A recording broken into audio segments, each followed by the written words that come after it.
what scares the church so badly that feeding your neighbor that might not have enough food, or giving space for people to be healthy is scary. Hello, and welcome to the Ancient Jesus Future Faith podcast. I am one of your co-hosts, Tana Sheaver, and I am joined by Don Sheaver, your other co-host. Hello. And today we're going to talk about social justice and Christianity.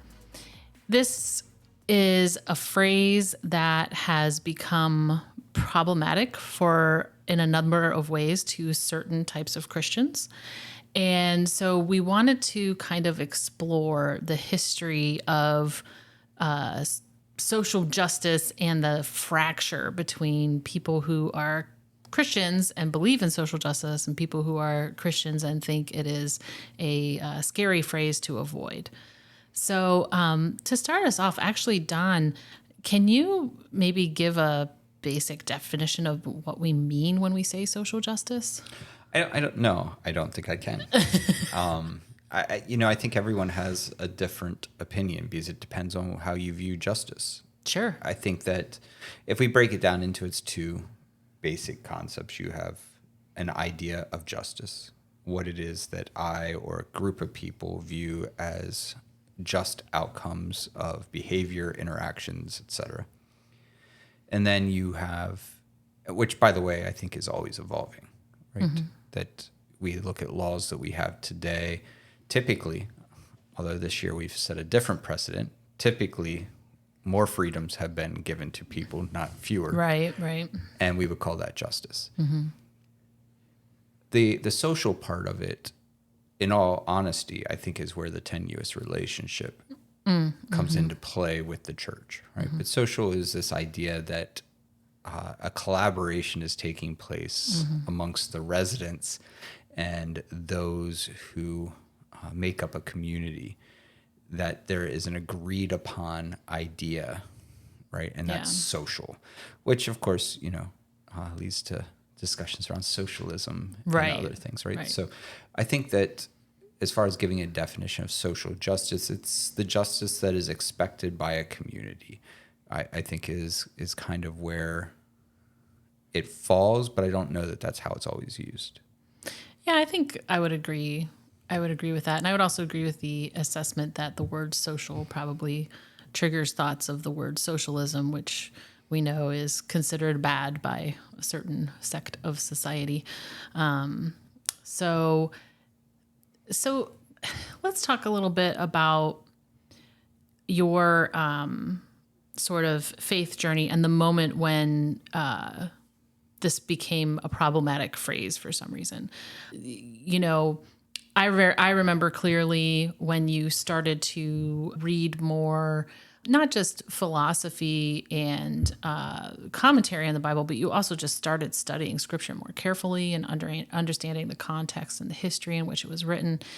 And your views started to change. And what developed out of that was a very justice-minded, accepting, loving, caring for others mindset that really marked who you were as a pastor, right? And this, in my opinion, was going great at the church we were at, and lots of people were all about it, and all about showing people justice and mercy.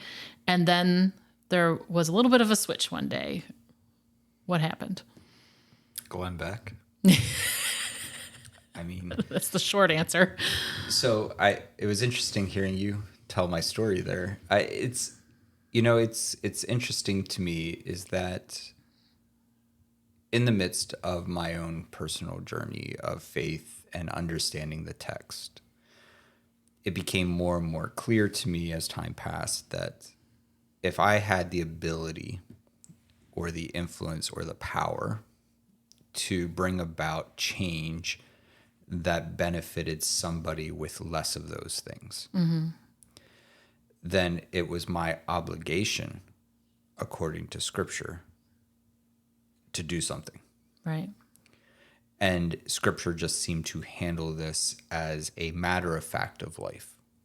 Right. This Yeah. is I would agree. the expectation that if you are a person of faith, that if you enter a situation in which someone is in need of food or clothing or are in prison, this might ring true of Matthew 25, right? Or that you had a field that you had enough produce in the field to provide for your household, and that there would be some left over. That there's always this. It's not even an obligation. It's just a given. Like the first step of a geometry problem, right, is always just a given. You know what you have in front of you. And that the Bible treated all of these moments as givens. You have extra produce, you make it available to those who don't have enough produce. Right. You have extra food, you make it available to those that don't have enough food. You have extra clothing or resources to get extra clothing, you make it available.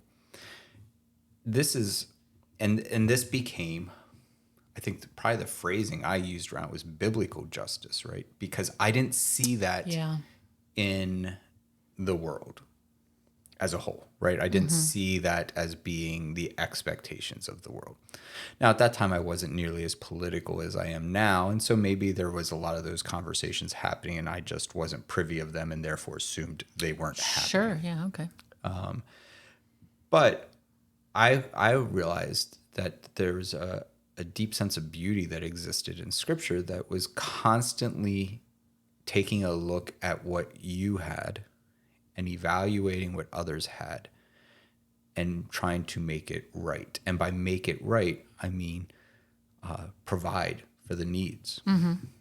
And so this is what I would have just called justice. I would have called it just biblical living. I would have just called it following Jesus. And probably, 13 years ago now, 14 years ago, Glenn Beck came out and said that if you see the term social justice on your church's website or in a sermon, run.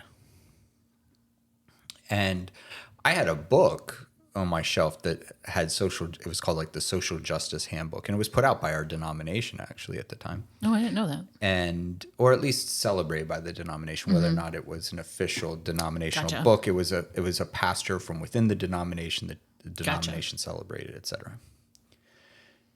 And I remember there was someone that came into the church to fix a door. And they weren't part of our community. They were part of the general community, but they weren't part of the church community. And they saw this book on my shelf and questioned the senior pastor about why I had this book on my shelf that had the term social justice in it. And that was the very first moment that I had any sense that what we were doing in feeding people or providing food for individuals who lacked access to adequate food, or provided, opportunities for folks who didn't have the room to network or what have you, that was the first time that it was ever questioned as a whole. Like I had people question, like, are you going to evangelize these people and get them to convert? That question was often asked, but not the heart of it, which was that they shouldn't be fed anything or they shouldn't be given food or access to something. Just, if you only give them food but you don't share the gospel, what good does that do them? Which I think is unhealthy thinking, obviously, but that was the extent of the questioning. This was the first time that even the very concept of doing justice work was questioned in my experience. And maybe it had been being questioned for a long time and we just had avoided it and come through that unscathed. But that would probably be it. Probably about 13 years ago, Glenn Beck came out with that statement, and that really became a major point that gained some traction in our church. Yeah. I mean, not enough to stop what we were doing because there was so many people already involved in the justice work we were doing, but enough to make some noise. Yeah. Yeah. The thing I didn't quite remember, I was looking back to try to remember when Glenn Beck said this and, all this stuff. The thing I didn't really quite remember was that there was a Christian backlash to him saying that. And I guess, partly I didn't remember because I was unaware of this happening, until somebody said to you, why do you have that book, But the Christian backlash to him were the Christians that weren't listening to him. Right. Yes. So the Yeah. Christians that were already deeply embedded in conservative radio Right. weren't questioning it. Right. It was the people like myself who were just sideswiped by all of a sudden we have this political commentary coming out that in some way liberal ideations are taking place in the church because of this phrase. Yeah. Yeah. So it was like Jim Wallace from Sojourners. Which I'm pretty certain Jim Wallace does not listen to Glenn Beck. Right. Right.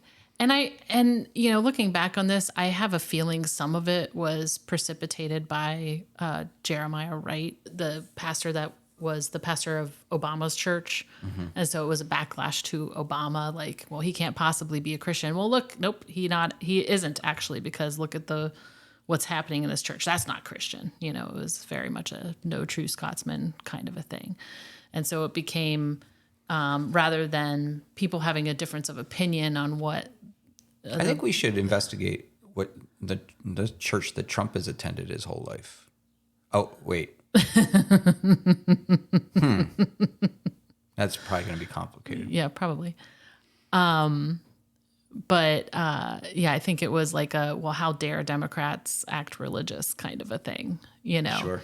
As if the right had the monopoly on Christianity. Yeah. Do you remember at the time of Obama, during that presidential cycle, when the election was happening and he was running, and someone from the church asked to put up a poster for the election that was an unbiased poster that they wanted to put up. Oh, you're talking about our church? Yes. Oh, okay. Sorry. I was stuck on Obama's church for some reason. And they approached me and said, hey, we'd like to put up this poster. And I looked, and it was put out by James Dobson and Focus on the Family. Oh, interesting. And I said, this is not unbiased. This isn't just a factual. And they're like, but it's right. And I was like, I mean, technically it's right. Right. And it's right leaning. But, you know, I said to him, I said, no, I don't think we should put up. And I forget what exactly said. And I made the comment, I'd probably be voting for Obama. And there was a small explosion that took place within that Bible study of all of these folks who couldn't even fathom that there would be a person of faith that would vote for Obama. And for them, they viewed this very biased poster as being factual. Sure. As opposed to being, you know, misleading. Right.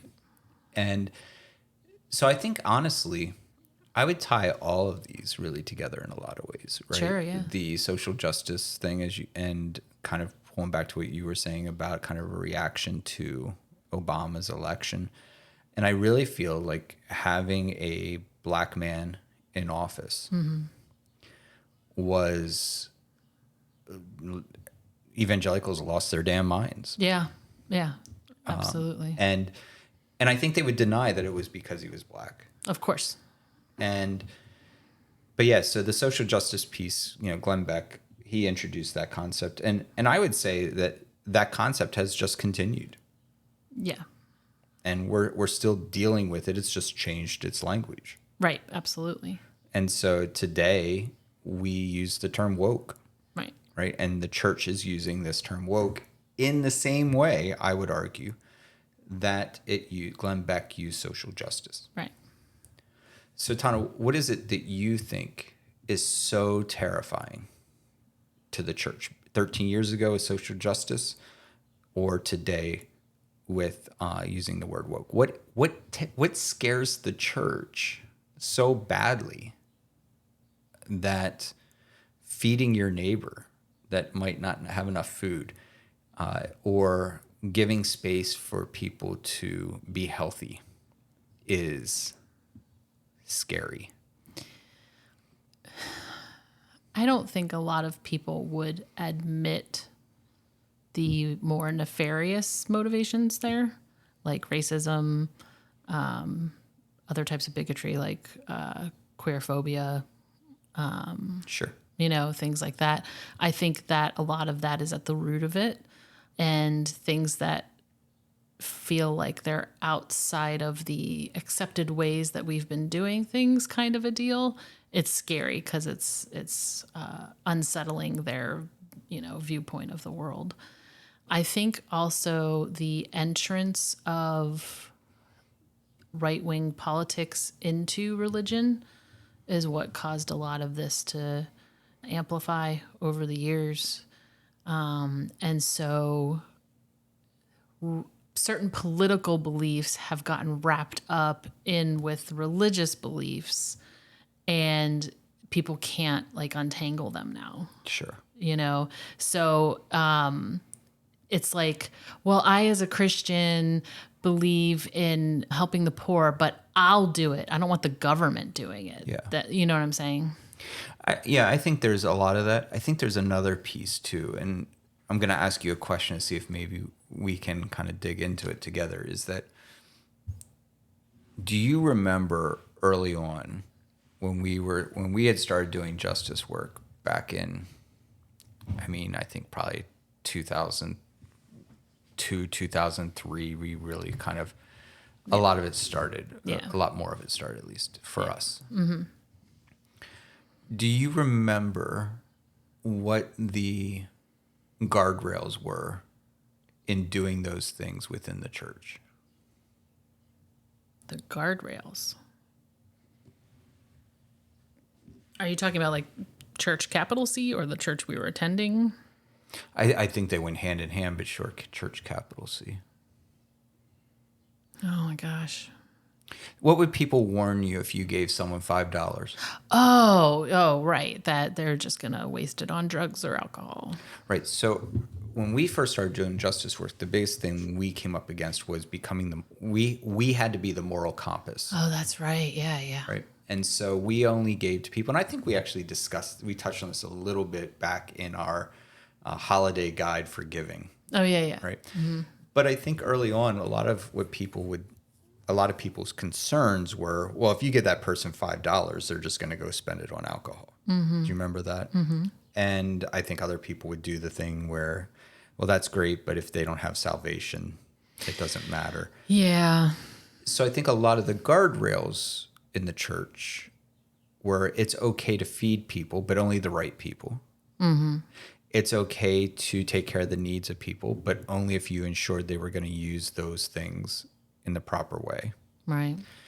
It's okay to do work to bring about awareness of social problems or abject poverty, etc., as long as X, Y, and Z. So there was always an asterisk. Yeah. Everything we did had an asterisk. And it was basically, we had to pass, and I don't think anyone would have said this at the time, right, in early 2000s, but we had to pass it through the collective wisdom of affluent white suburbanites. Yes. As to whether or not a person was deserving. Yes. Of the help that we were offering. This to me is kind of the key to why everyone really has become offended by the idea of social justice. Because I would argue that what has transpired is, over the years, people said, no, even if someone uses that money to get drunk, or uses that food, turns around and sells it, or a bicycle, that was a big one, right? Like, they're just going to sell the bike. And I was like, great, we created an economic system, right? Which really would make everyone mad. I'm like, so what? So they sold the bike, and so someone else got a bike for a price that they agreed to. They received money that they didn't have in their pocket before. And wow. Yeah. Awesome. Yeah. We created a business, right? Yeah. Like trickle down economics. No, right. I'm just joking about that. But but it was, our mindset was, even when, do you remember what we would say if someone said, what if they're going to spend it on alcohol? No. I would say, so you don't binge watch Netflix? Oh, yes. Yes, I do remember that. We all medicate. Like, every person medicates. Yeah. And if you're living on the streets under a bridge and you want to buy a beer to get through the night, How many people just in middle class buy beer to get through the night? I'm literally drinking a beer right now right. while doing this, while recording this podcast. Right. But we all medicate. Yeah. Every person medicates, and not just with the proper pharmaceuticals. Right. And because of that, we don't have the right to say, I get to medicate, and I get to medicate the way I feel is best for me. But I don't trust your decision making. I don't trust your behavior. Yeah. I think when social justice started coming in, or a younger generation, millennials, late Gen Xers, right? Younger Gen Xers, however, I don't even know how you say that term, but Gen Xers that were closer to the millennial age group, right? Yeah. That a lot more people started saying, no, they just deserve to have food. Right. No, they just deserve to have shelter. No, they just deserve, they're a human being. Right. And I even think around the time of Glenn Beck, and I might be wrong completely on my timeline, there was a big deal going on in Florida where they were going to start drug testing. Oh, yes. For food benefits. And, Yes. And I remember our community, our faith community as a church, that there was a lot of people that were very supportive of that. And I just said, what happens if a parent is an addict and they have a child? Do we withhold the food from the child? Right. And they're like, well, they shouldn't have had a kid. Okay, wow. right. But here's the thing again, you are against abortion rights. So you forced them to have a kid. Right. And even whether you think that they shouldn't have or not doesn't matter now, because you forced them to have the child. Right. And now you're saying, but now that child's born, I demanded the child be born, but now that the child's born, it's on them, and the parents shouldn't have had the child. And pointing out some of these things is just not something the church had ever questioned before. Yeah. Yeah. And because of that, as things became more and more politicized, and as you mentioned, the church became more embedded in the right wing, politics, it became more and more of pick yourself up by the bootstrap, which became, if you remember, early on, no one was making that argument to us as we were doing things to provide food, etc. But pretty quickly, after a period of time, it was like, shouldn't people just fix themselves? If people would just fix themselves, right? And I would say, that's like saying, Jesus, why don't you take yourself down off the cross and survive this, right? Physician, heal thyself, right? All biblical phrases that we would hold dear and be like, look at Jesus, he didn't do these things, right? Yeah. But yet we would imply that others had to do these things. I think what's interesting about a lot of these things is first of all, to go back to the Glenn Beck thing, he said, look for the phrases social justice or economic justice. He mentioned both of those phrases. He did, yeah. Which I think is extremely interesting, because what I think all this that you're describing was a lot more economic arguments coming into helping people than we had seen before. So like that Florida drug testing thing. I remember seeing lots of people on social media or people just in conversation saying, well, it's just not the best use of our resources to give this stuff assistance to somebody on drugs. And so, you want to make sure it's getting to everybody, you know? And so it was almost like there was this benevolent argument. And then when they did the study and found out that it actually cost more to drug test people. He is only 1%. Yeah, because it was such a tiny, I don't even think it was one. It was such a tiny percentage of people who actually tested positive for drugs. It cost them way more to do this program than to just feed everybody. Correct. And when that came out and I mentioned that to some of those same people, they were like, they should still do it because it's not right. And I'm like, but your whole argument to me before was it was an economic thing. Great. Yes. So that's perfect. Good segue. So then what was it? If they're not deserving. That was I think it's that they're not deserving, and being poor started to become a moral failing.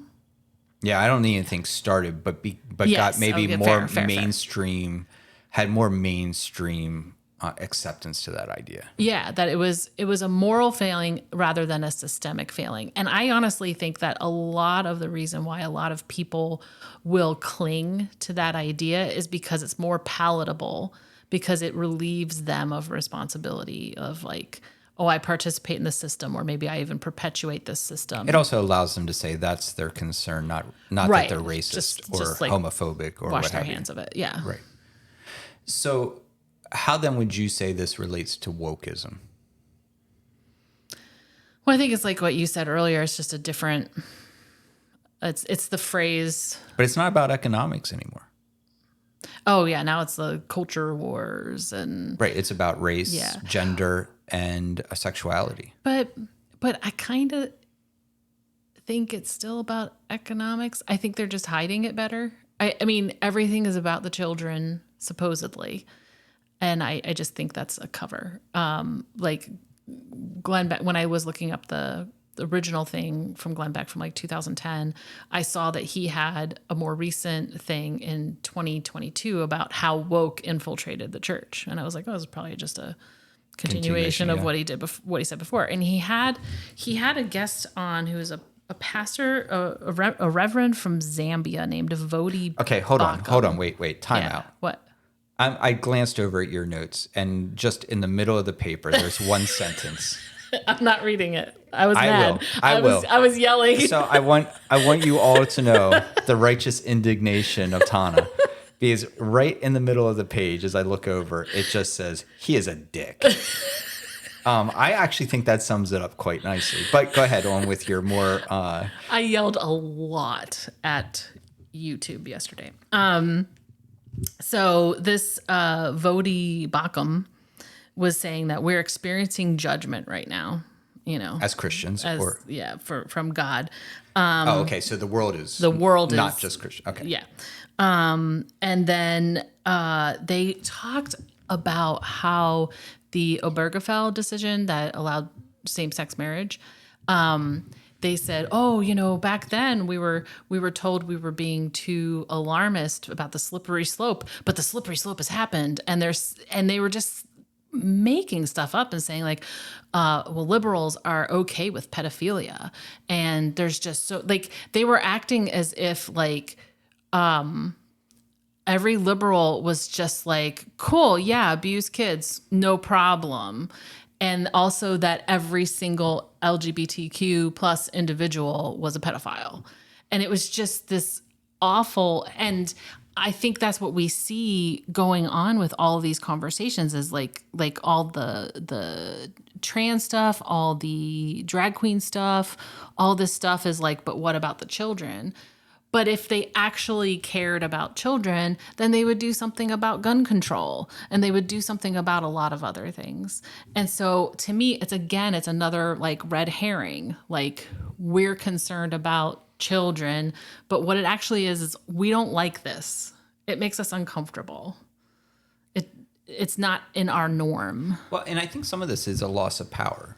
Absolutely. Because the church for so long had all the power in the U.S., right? And the church had so much influence. And as the church started losing more and more influence, it was necessary to create it wasn't the religious right. What was it at the time? Oh my gosh, when they introduced the concept of abortion being a religious thing, it was the moral majority. Oh, the moral majority, yes. Right. And so this moral majority becomes a thing because the church had begun to lose its grip of power. Yeah. And I think what happens, so can you think of an instance? I can think of one for myself. Speeding. Okay. For the most part, I don't speed, right? But if we're traveling back to Pennsylvania to visit your family, it's a 450-mile trip, I speed. But I almost have a view of myself. Not almost, I do. I have a view of myself that it's okay that I speed, that Don Cheever speeds, because I pay attention. You're in control. I understand. I am better than the average driver, and I'm capable of controlling the car better than the average person. And since I bicycle so many places, I'm very aware of pedestrians. And so I am the loophole. Right. You're the exception. So tell me about you being an exception, because I'm certain you view yourself as an exception someplace. Never. I'm the most humble person you'll ever meet. That might be an exception right there. I'm sure I do. I can't think of one off the top of my head. So I think it's something that we all do, right? It's that we are more likely to trust ourselves than someone else. I mean, that seems like a very simple idea, right? Like that if it came down to something, it's like, let me do it because I know I'll do it right type thing, right? Yeah. And I think this is what the church went through and is going through. Mm-hmm. Like we have the corner on the market for morality. And we know better than the rest of the world about morality. Yeah. And now all of a sudden the rest of the world is saying, hey, these are spaces in which we need to do better with morality. Mm-hmm. And the church has been exposed as not being the leader of morality. Yeah. Right? Whether it's all the scandals that happen constantly of sexual cover-ups, of indiscretions in the churches, all these things that are just perpetuated constantly by the church. We see it in the news. We see it everywhere all the time. And the church has lost its stance. And I would argue it never deserved probably to have the stance. Yeah. Maybe, right? Maybe there was a time, I don't know. Mm-hmm. But that now the church is no longer this beacon of righteousness. Right. And as it scrambles to reclaim it, it is reclaiming it by villainizing all the other things that were that they had not agreed to. Mm-hmm. Right? Yeah. And so whether it's CRT, right? Critical race theory, which is not being taught in schools. Right. And it's a law theory. And even if some version of that is being taught in schools, it's still not being taught in the way that is being discussed or argued that it's happening. Whether it's LGBTQ things, right? It's gender equality. It's gender acknowledgement, right? These things in general are now the church is basically having the spotlight on them of how they have failed to actually be the beacon of light in the world. And the church has, instead of accepting the rebuke of society, has doubled down. Yeah. Yeah. And sometimes it's hard for me to remember being in that place where you think only Christians can be moral. I don't know that I ever fully believed that. But it was definitely all around us, especially in the 90s, 80s, 90s. Yeah. And because of how people spoke about it around me, I'm sure there was a time that I met an atheist and was surprised that they were nice and kind, Mm-hmm. But one thing I do remember clearly is working in an office where the one person was an atheist and was like the super nicest person ever and very kind and generous and great all around. And I remember somebody at our church saying something like, well, he's going to hell. I remember we were talking about kindness and everything, and I mentioned him, and they're like, well, is he Christian? And I'm like, no. And they're like, well, he's going to hell. And I'm like, how? And that was like a little break for me too, just declaring that he's going to hell just because of that. It was the culmination of that thinking that I would argue led to Rob Bell's book that kind of put him on the map, Love Wins, right? That argument that Gandhi, a lot of Christians would say Gandhi is burning in hell. And how could that possibly be, right? Mm-hmm. And I think so. a lot of younger people, again, this is where I go to the younger Gen X, and I mean, just Gen X in general, I think becomes kind of that shifting, that crossroads of thinking that starts to be more open to the idea that maybe there is goodness out there in the world that is not draped in the cross or the blood of Jesus, right? And it's interesting to me because when we look at these things, we see the exceptions happening all over in the church, right? So like whoever the guy is that Marjorie Taylor Greene is dating now, who did dressed up like a woman several different times live on television. Well, he's the exception. Right. Or what is it? Is it the log cabin Republicans Maybe. that are gay? Yes. Yeah. Yeah, so the log cabin Republicans who are gay, but they're the exception. Right. Or that you have different Republican candidates or politicians, or just, you know, people that identify within the Republican Party who are African American or people of color. And, well, they're the exception, right? And so we do all these things where we imagine that we can do it. Right. But it's because we are exceptional. Yeah. Yeah. And, you know, and I wonder how that, it's weird to say that translates to when, like, you know, pastors are found to be guilty of child abuse or sexual abuse or both. Well, then we just blame the devil. Well, but there's this weird circling of the wagons. Like Matt Walsh was like supported Josh Duggar, but then like makes accusations against trans people without any evidence whatsoever that they're pedophiles, you know? And like that dude was actually a pedophile. Like, you know, like it was like for real. And there's all these times, I mean, there's been so many documentaries lately, right, about like the Duggars and the people behind Hillsong. And there's just constantly pastors being exposed. And then once somebody digs into it, it's like, oh yeah, this pastor has been sexually abusing people for years. And the leadership found out about it multiple occasions and covered it up. And that's... Because they would argue the greater good. But that's so... I'm not saying it's right. I'm saying that's right. That's the mindset, right? Is that this church, look at all the good this church has done. Look at all the people who have come to faith because of this church. Are we really going to throw all of that away because this person messed up? But the thing that drives, like, with that kind of mentality is then that they will go and preach against it. Of course. With no sense of, you know... And 100%. Yeah. So it's like, how can you allow it to happen and then tell other people that, you know, their life is sinful because they had sex before they got married or, you know, whatever. Again, I think this comes right back to the exceptionalism, right? Yeah. Is that we can handle it. Right.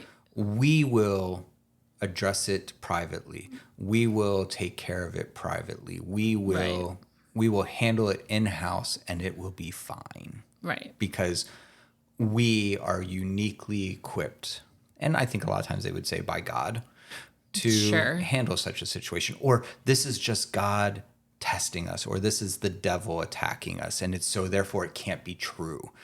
And it just, the church has allowed itself to be able to convince itself that any accusation, any pointing out of wrongdoing is because they are doing so much good. Yes, absolutely. And then I think the other side of that, and this kind of goes towards the social justice piece, is accusations and trying to hold people accountable and stuff like that are also seen as divisive. And so the idea is that you're just supposed to let the people in power do what they please. And if you try to stand up for an oppressed person in any way, you're the troublemaker. Yes. You're the person in the wrong. And I mean, it really does come back to, I think, the exceptionalism, but also authoritarianism. Like it's this... I think you can only be authoritarian if you think you're exceptional. That's fair. But there's the people are like, well, that's that's the pastor, that's the person in power, that's the person who is wonderful and they can do no wrong. And it's just, yeah. So I think this not backlash, that's not the right word. All of these attacks on different oppressed populations now, and this increased like war against wokeism and all that stuff is they see their power slipping away and they need to keep it. And when you view yourself as exceptional, you can convince yourself that this is a David Bathsheba moment. Interesting. That I'm exceptional like David was exceptional. And yes, David did something horrendous, but look at what David became. And imagine if we would have just put David to death. Right? And so I think that there's a mindset, whether they go there or not, specific to that, is that exceptionalism it comes out, right? Like that, what would have happened if we would have put David to death instead of letting him carry on as king and lead Israel? My argument would be the Bible would just be a little bit different. Right. Like I don't know that it brings the whole thing down, but because we can't imagine any other way and we believe that God ordained every single step of history, then David had to do that. Right. And then it becomes this mindset of, well, we're just having our David Bathsheba moment. Right. But, people, that's a descriptive story. It's not prescriptive. Well, again, but this is what I say is actually a flaw in Christendom. Mm-hmm. And I would say probably not as much in progressive Christianity, but probably still to a degree. Still active, is reading these stories of miraculous things, these exceptional stories in the Bible, and making them ordinary, right? Like when I hear someone say, I'm having a Daniel in the lion's den moment, and I'm like, you had a bad day at work. like you had a bad day at work. You are not Daniel in a lion's den. You don't know. Den. Maybe they were actually cornered by lions on the way home.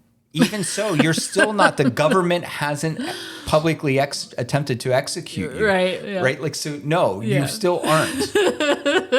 Right. Even if you run into a pack of lions, this is not your Daniel moment. Yeah, I think that's really interesting because I think that that speaks to the whole like Satan's crouching at every door kind of thing. Yeah, like Satan even knows my freaking name. Right. Like, oh, I ordered rye bread and they gave me sourdough. Satan! Like, it's just, there is this like, this weird thing where it's like, these like tiny moments are brought to be evil. If Satan doesn't have the omnis, by the way, I don't even know that God has the omnis. I don't know what I feel about that. But if I would say most of Christendom does not believe that the Satan has any omni. Mm-hmm. So not omnipresent, not omniscient. So therefore doesn't know everything and isn't present everywhere at the same time. But yet he's waiting for dawn outside my door. Right. Come on. Yeah. Right. Well, probably. I mean, so it's this absurdity, but it's so part of our story. It's so a part of how we're raised and we're taught to think in the church, particularly evangelical Protestant churches, is this idea that the Satan is just waiting to get hold of you. Yeah. And that's the spiritual aspect of the tools of fear that people are using. Yep. And, I've heard, and you probably have heard this too, sheep in a wolf in sheep's clothing, right? Yes. And so a lot of times good things that the world is doing, because the church hasn't come up with it, the church will be like, just no, it's probably a wolf in sheep's clothing, right? It looks good, but it's probably going to be terrible. But that's what we've done in order to, and this is the irony to me, because we become convinced that's how we preserve the faith. That if we're not smart, the wolves are going to infiltrate. The irony is they have.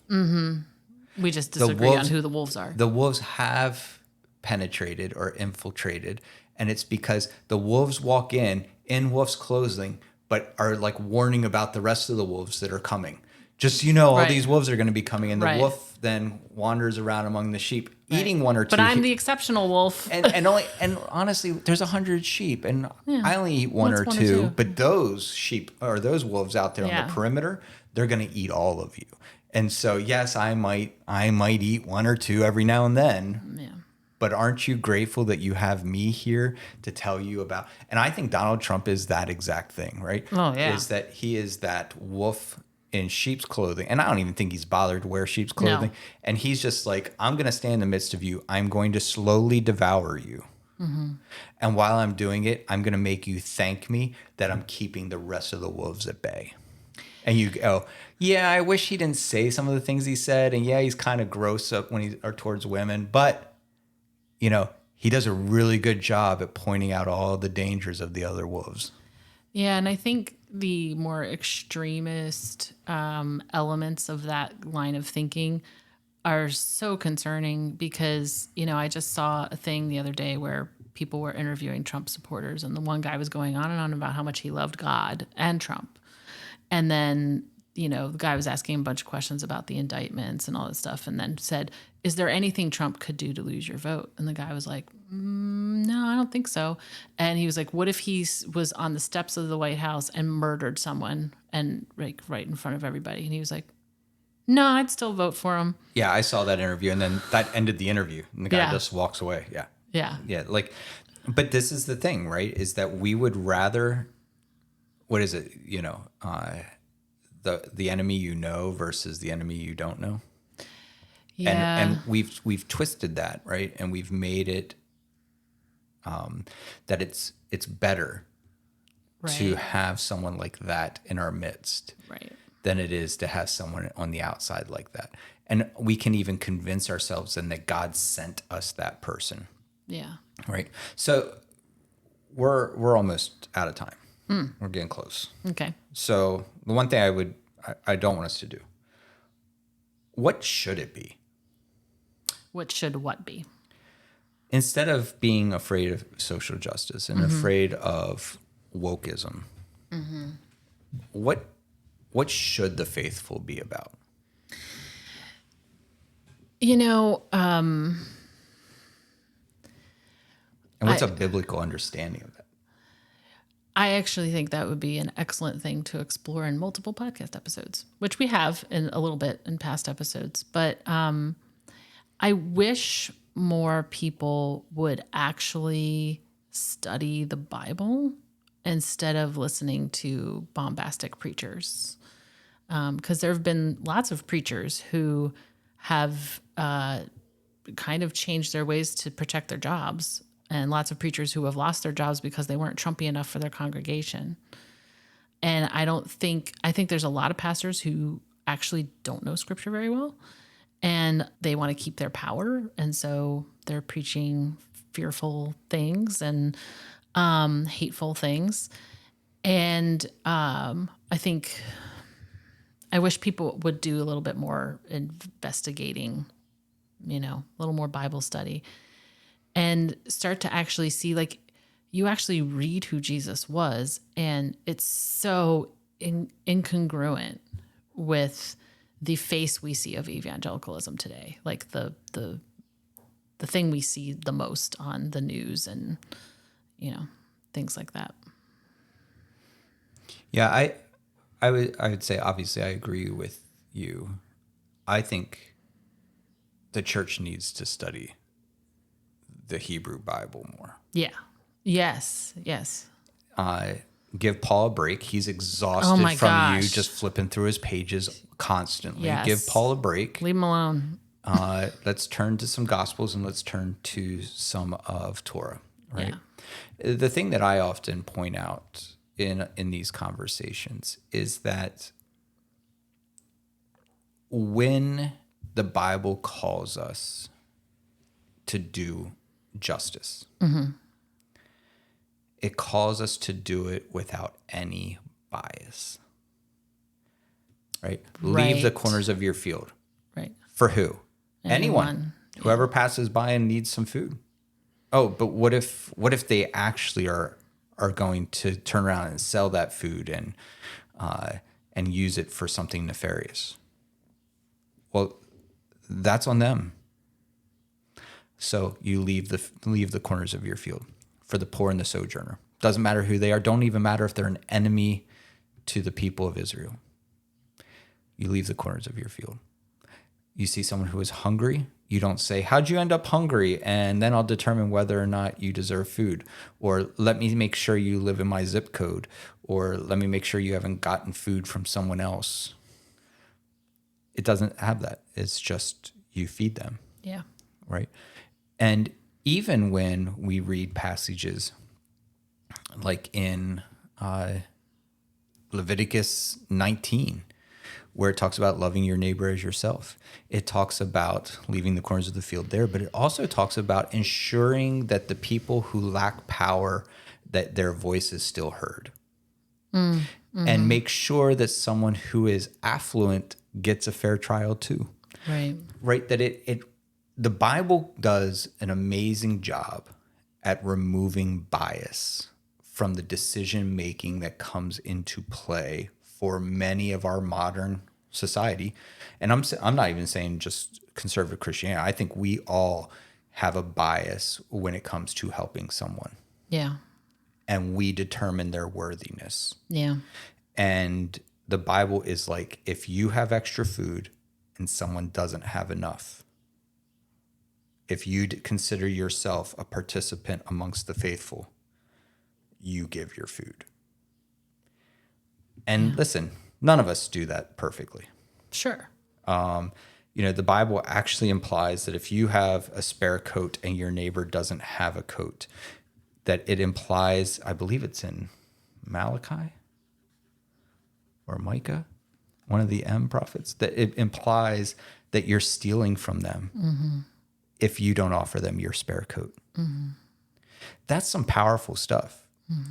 And that's some justice effort that we are called to.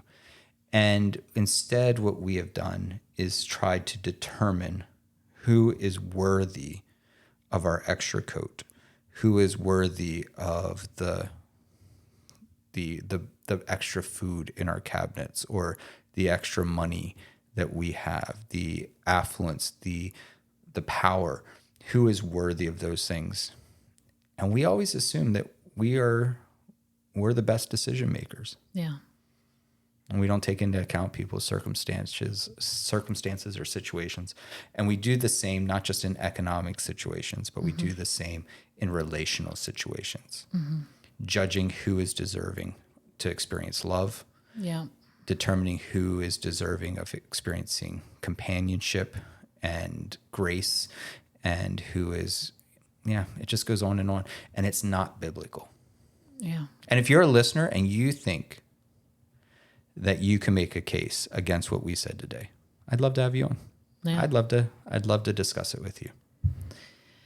Yeah, I think my last piece that I think people should do is look at the world through a lens of, biblical understanding, a faith lens rather than a political lens. I think too many people are putting their political lens on to look at their religion rather than the other way around. And I know I've been guilty of that at times. I get too wrapped up in maybe a liberal source of news, and I get fired up and all that stuff. But my political affiliation changed after I started reading the Bible more. So my view of what we should do, and my political affiliation, and any other, anything that's considered quote unquote political, which feels like everything these days, my view of that is filtered through faith, through the Bible, through, and I would just encourage more people to do that, because I think sometimes it feels like you're going against these beliefs, these, that are in you because of how you were raised and your political stance and who you listen to and everything. And that's becoming the louder voice than faith, God. Agreed. Yeah. So, final thoughts? All right. Well, Thank you all for joining us today. If you're interested in talking more about this, like Don said, reach out. We would love to chat with people.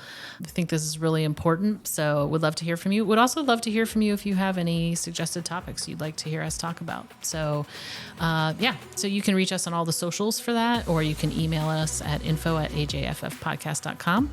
You can find more about the podcast at ajffpodcast.com. You can support us at buymeacoffee.com/ajff.